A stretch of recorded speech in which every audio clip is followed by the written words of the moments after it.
तो कहानी की शुरुआत होती है बार्बी नाम के एक लड़के को दिखाते हुए जो एक डेड बॉडी को जंगल में दफना रहा था। बार्बी वहाँ का लोकल निवासी नहीं था और बार्बी के माथे पर लगी चोट को देखकर लग रहा था कि मरने वाले बंदे के साथ उसकी काफी ज्यादा लड़ाई हुई होगी। उस आदमी को दफनाने के बाद बार्बी अपनी कार में शहर से बाहर निकलने लगता है, लेकिन तभी उसका सामना शेरिफ नाम के एक पुलिस ऑफिसर की कार से होता है। उसे देखकर वो थोड़ा डर जाता है, जिससे उसका ध्यान ड्राइविंग से हट जाता है, लेकिन किसी तरह वो पुलिस से बच निकलता है। पर तभी कुछ गायें सड़क के बीचों बीच खड़ी थी। उनको बचाने के लिए बार्बी अपनी कार को एकदम से मोड़ देता है, जिससे वो गायों से भरे खेत में पहुंच जाता है। इससे उसे थोड़ी चोट लग गई थी। कुछ सेकंड्स बाद वहाँ पर जमीन अर्थक्वेक की वजह से जोर जोर से हिलने लगती है कि अचानक आसमान से एक चीज बार्बी के सामने आकर नीचे गिरती है और सब कुछ शांत हो जाता है। बार्बी देखता है कि एक गाय आसमान से गिरने वाली उस चीज से 2 टुकड़ों में कट चुकी थी। वो डरा हुआ उस चीज को छूने लगता है तो उसे पता चलता है कि वो एक इनविजिबल वॉल है जो इतनी शार्प थी कि इसकी वजह से कई घर भी 2 हिस्सों में कट गए थे। तभी वहाँ जॉय नाम का एक लड़का आकर उससे पूछता है कि तुम ठीक हो या नहीं। वो भी उस इनविजिबल दीवार को देखकर शॉक्ड रह जाता है। दूसरी तरफ शेरिफ और लिंडा को खबर मिलती है कि उस पूरे टाउन की पावर सप्लाई कट गई है,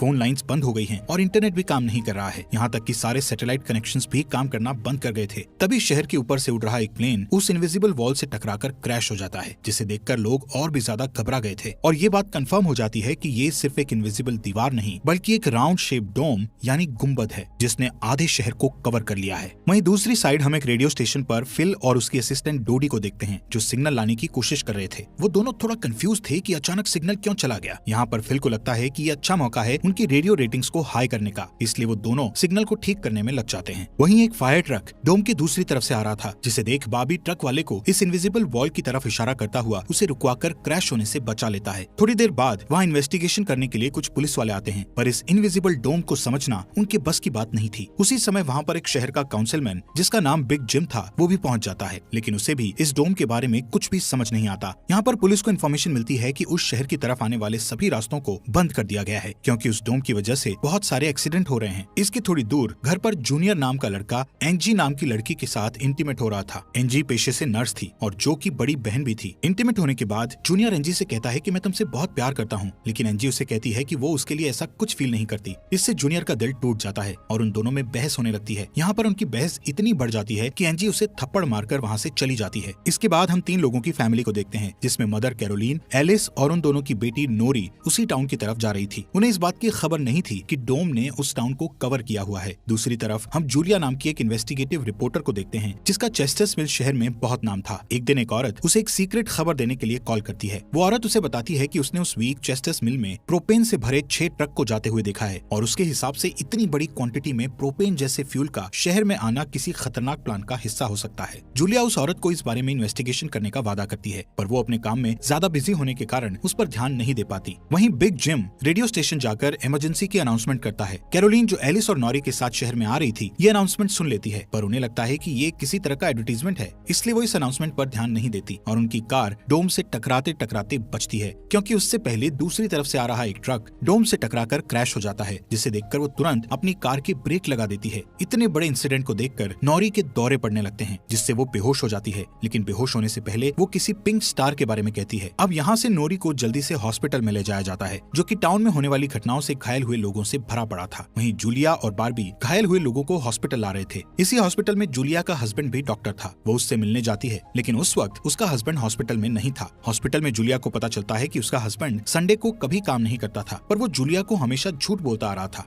हॉस्पिटल के बाहर हम बार्बी और एंजी को मिलते हुए देखते हैं। दोनों को साथ देखकर जूनियर के अंदर एक अलग सी जलन पैदा होती है। वहीं अब टाउन के बॉर्डर्स को सैनिकों द्वारा सील कर दिया जाता है। बहुत सारे साइंटिस्ट और एक्सपर्ट्स को भी इस अजीबोगरीब मुसीबत का असल कारण नहीं पता चलता, पर कुछ घंटों बाद बिग जिम प्रोपेन के बारे में बात करने के लिए शेरिफ से मिलता है। यहाँ पर उनकी बातों से हमें पता चलता है कि उनको इस डोम के बारे में पहले से थोड़ा बहुत पता था, पर वो इस पर खुलकर बात नहीं कर रहे थे। वहीं बार्बी को उस टाउन में एक दिन के लिए रुकना था, पर उसके पास ठहरने के लिए कोई जगह नहीं थी, इसलिए वो अपनी कार में ही रात बिताने का फैसला करता है। तभी जूनियर उसके पास आता है और उसे एंजी से दूर रहने को कहता है। धीरे धीरे उसकी बात धमकी में बदल जाती है। बार्बी हैरान होता है कि आखिर उसकी गलती क्या है। इसी बीच वहाँ जूलिया आ जाती है, जिससे वो झगड़ना बंद कर देते हैं। यहाँ से सीन शिफ्ट होता है और हम देखते हैं कि टाउन के ऐसे हालात से लापरवाह होकर एक जगह कुछ टीनेजर्स पार्टी कर रहे थे। इनमें जॉय भी था। जॉय एक लड़के से वहाँ के हालात पर बात करने लगता है, लेकिन अचानक जॉय को दौरा पड़ने लगता है और वो पिंक स्टार के बारे में बोलने लगता है, जैसे कि पहले नॉरी ने बोला था। वहीं जॉय की बहन एंजी घर पर अकेली होती है। तभी अचानक उसके घर में जूनियर घुसकर उसको किडनैप करके अपने फादर के टूटे फूटे शेल्टर में ले जाता है। यहाँ पर वो उसे बताता है कि मुझे पता है शहर को कवर किए इस डोम के के बारे में। यहाँ पर एंजी को उससे ये भी पता चलता है कि बिग जिम ही जूनियर का फादर है। जूनियर एंजी को ये भी बताता है कि उसके फादर अपनी फैमिली की सुरक्षा को लेकर हमेशा चिंतित रहते थे, इसलिए उन्होंने फैमिली के लिए ये शेल्टर बनाया था। वहीं दूसरी साइड जूलिया बाबी को अपने घर में ठहरने के लिए लाती है। तभी अचानक बाबी की नजर उसके हस्बैंड की फोटो पर पड़ती है और उसे रियलाइज होता है कि ये वही आदमी है जिसे उसने सुबह मारा था। दूसरी तरफ लिंडा और शेरिफ सभी व्हीकल्स पर नजर रख रहे थे ताकि कोई भी गलती से इस डोम से न टकरा जाए। तभी अचानक शेरिफ को अटैक आ जाता है और वो वहीं पर मर जाता है। अब यहाँ से हमें सुबह की घटना फ्लैशबैक में दिखाई जाती है, जहाँ बाबी टाउन में जूलिया के हस्बैंड जो डॉक्टर थे उनसे मिलने आया था। वो उनसे कुछ पेमेंट की बात करता है, पर डॉक्टर उसे पेमेंट देने से इनकार कर देता है, जिस वजह से उन दोनों में झगड़ा हो जाता है और एक्सीडेंटली बाबी उसे गोली मार देता है। बाबी जानता था कि भले ही उसने उसे गलती से मारा है, पर उसे इसकी सजा मिलेगी और इससे बचने के लिए उसने उसकी बॉडी को जंगल में दफना दिया। वहीं प्रेजेंट में सुबह उठकर बारबी देखता है कि उसके गले की चेन गायब है, तो वो जूलिया से इसके बारे में पूछता है। जूलिया उससे कहती है कि वो उसकी चेन को ढूंढकर उसे दे देगी, पर तभी बाबी को याद आता है कि वो चेन उस केबिन में ही गिर गया था जहाँ उसने उसके पति को मारा था। उधर जॉय अपने फ्रेंड बेन के साथ था, जिसने पिछली रात सीजर के वक्त उसकी मदद की थी। बेन जॉय से पिंक स्टार के बारे में पूछता है जो उसने रात को दौरा पड़ते वक्त कहा था, लेकिन जॉय को उसके बारे में कुछ भी याद नहीं आ रहा था। वहीं रेडियो स्टेशन में डोडी एक स्पेशल डिवाइस की मदद से डोम के बाहर वाले लोगों से कांटेक्ट करने में सक्सेसफुल हो जाती है। वो सोल्जर्स को आपस में बात करते हुए सुन सकती थी, पर वो उनसे कुछ नहीं कहती। वहाँ सोल्जर्स भी कंफ्यूज थे कि आखिर ये इनविजिबल वॉल क्या है। दूसरी तरफ बिग जिम रेस्टोरेंट में बैठा ब्रेकफास्ट कर रहा होता है कि लिंडा वहाँ आकर उसे शेरिफ के मरने की खबर सुनाती है, जिससे वो लोग तुरंत बंकर में डेड बॉडीज को दफनाने वाले के पास जाते हैं, जिसका नाम लेस्टर था। उधर एंजी शेल्टर में किसी को मदद के लिए बुलाने की पूरी कोशिश करती है, पर वो कामयाब नहीं होती। तभी जॉय वहाँ आता है और उसे चेन के जरिए बेड से बांध देता है। वहीं बिग जिम लेस्टर को अपने साथ लेकर आता है, जो कि शेरिफ का ही दोस्त था। शेरिफ की मौत से वो बहुत दुखी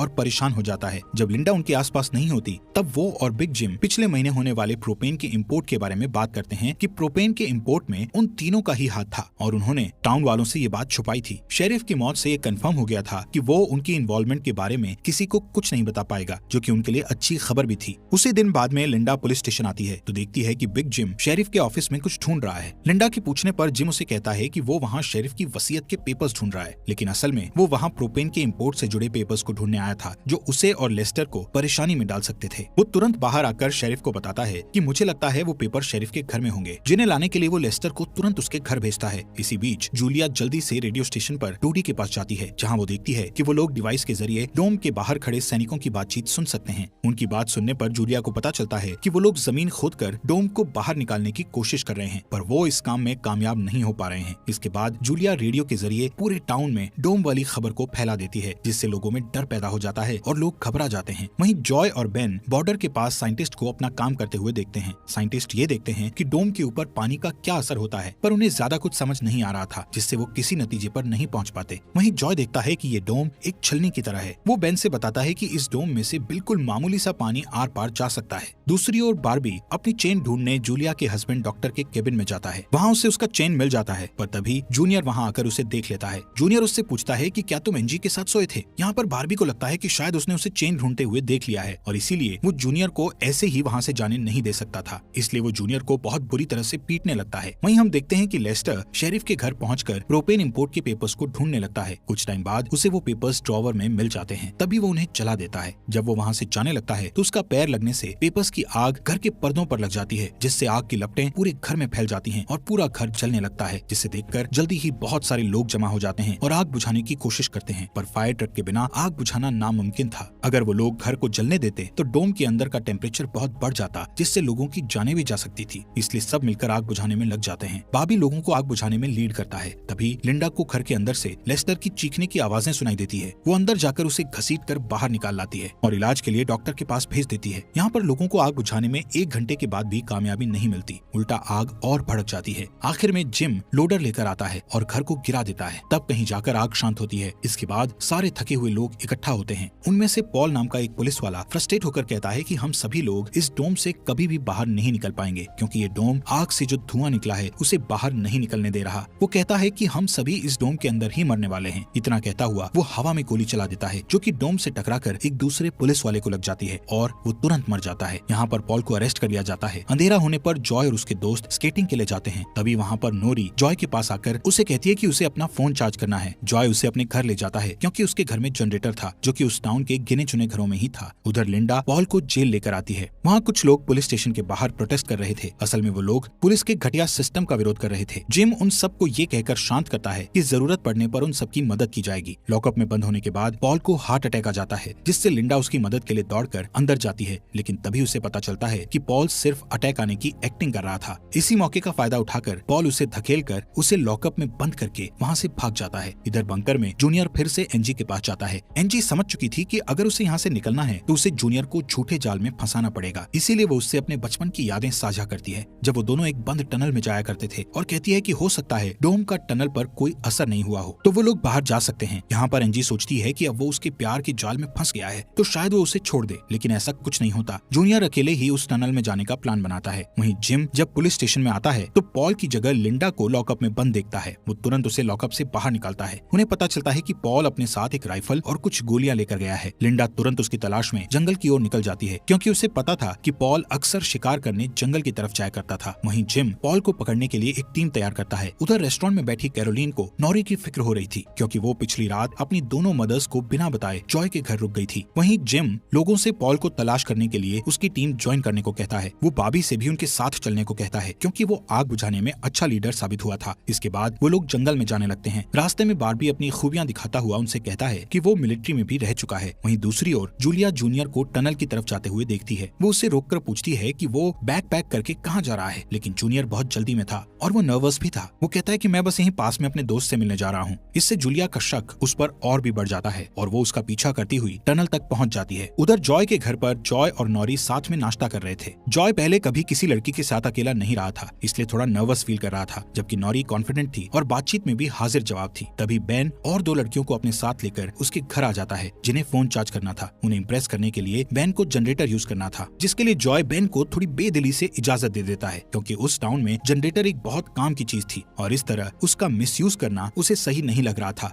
उधर जंगल में हम देखते हैं कि सर्च टीम पॉल को ढूंढ लेती है, पर उसी टाइम पॉल एक लड़के की टांग में गोली मार देता है। दूसरा लड़का भी उसे संभालने के लिए वहीं रुक जाता है, जबकि जिम और बार्बी पॉल के पीछे भागते हैं। दूसरी तरफ जूनियर टनल के आखिरी सिरे पर पहुंच जाता है, जहां पहुंचकर उसे पता चलता है कि डोम ने टनल को भी कवर किया हुआ है। वो दीवार के बिल्कुल करीब पहुंच जाते हैं, जिससे उसकी टॉर्च जलने लगती है। तभी जूलिया वहां आकर उसे वार्न करती है। जूलिया को देखकर जूनियर को बहुत गुस्सा आता है, क्योंकि वो उसका पीछा कर रही थी। इस बात से जूनियर पागलों की तरह उस इनविजिबल वॉल को मुक्के मारने लगता है, जिससे जूलिया उसे रोकती है। फिर दोनों बैठकर बात करने लगते हैं। जूलिया उसे बताती है कि अपने पास्ट में की गई एक गलती की वजह से वो जर्नलिस्ट की इस बेकार सी जॉब में फंस गई है। उधर जॉय का घर लोगों से भर जाता है, जो अपनी अपनी जरूरत के लिए उसके जनरेटर को यूज करने के लिए आए थे। एक बदमाश लड़का लोगों से जनरेटर यूज करने के बदले में पैसे वसूलने की कोशिश करता है, जो कि उसका था ही नहीं, लेकिन उसके खिलाफ बोलने की किसी में हिम्मत नहीं थी। ये देखकर नॉरी सब कुछ हैंडल करने के लिए आगे बढ़ती है, पर मामला और भी ज्यादा गर्म हो जाता है। लेकिन इससे पहले कि कुछ गलत होता तभी लाइट ही चली जाती है। नॉरी इस बात से बहुत खुश होती है कि जॉय ने उस बहस में उसका साथ दिया। वहीं जंगल में बॉबी और जिम पॉल तक पहुंच जाते हैं, पर पॉल ने अपनी राइफल निकाल रखी थी, जिससे वो जिम को मारने ही वाला था कि तभी पीछे से लिंडा आकर उसे शूट कर देती है। दूसरी साइड कैरोलीन जॉय के घर जाकर अपनी बेटी नोरी से मिलती है। वो नोरी से कहती है कि उसे थोड़ा जिम्मेदार बनना चाहिए। उसकी डांट सुनकर जॉय और नोरी एक दूसरे का हाथ पकड़ लेते हैं, जिससे एक स्ट्रेंज स्पार्क पैदा होता है और उसी वक्त दोनों को दौरे पड़ने लगते हैं। वो दोनों एक साथ किसी पिंक स्टार के बारे में बात कर रहे थे। उधर जूनियर शेल्टर में एनजी के पास जाता है, लेकिन इस बार उसके हाथ में फर्स्ट एड किट थी। एनजी उसके जख्मों पर मरहम पट्टी करती है और चुपके से सीजर अपने पास रख लेती है। वहीं हम देखते हैं कि जूलिया और बार्बी दिन भर की थकान के बाद वापस घर लौटते हैं, लेकिन जूलिया जूनियर की बातें सुनने के बाद से ही बॉबी पर शक करने लगी थी और जब बॉबी नहाने जाता है तो जूलिया उसका सामान चेक करने लगती है। दोस्तों, हमारे फॉक्स एक्सप्लेनर हिंदी चैनल को सब्सक्राइब करना मत भूलना। और आपको ये अंडर द डोम सीरीज यहाँ तक कैसी लगी, इस सीरीज के नेक्स्ट एपिसोड लाएं या नहीं, कमेंट बॉक्स में हमें जरूर बताएं।